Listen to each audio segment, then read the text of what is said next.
So I'm part of a big program that's working up in Greenland. We've had students, graduate students, postdocs, and faculty go up to Greenland multiple times during the summer season to collect water samples and sediment samples. And the goal of this work is to try and understand how the growth and the retreat of ice sheets in high latitudes might impact climate in the future and how it may have impacted climate in the past.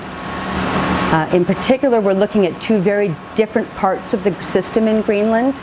There are huge, beautiful rivers that drain the ice sheet itself. So the water comes off of the top of the ice and it comes out from underneath the ice in a process that's called subglacial outflow. And when it does that, it carries a lot of sediment because glaciers are tall. There's like over a mile of ice sitting on top of Greenland. And as that ice moves, it breaks up the rock into very small pieces. And that comes out in the water as it flows out from under the ice.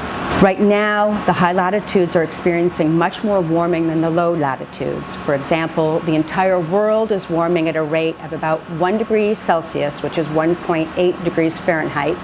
And the high latitudes are warming much faster, about 3 times faster. So they've warmed by about 6 degrees Fahrenheit.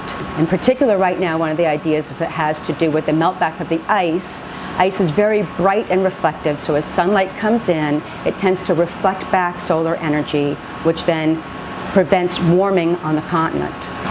Other possible feedbacks have to do with the climate, with the carbon cycle and the carbon system, with greenhouse gases such as atmospheric CO2.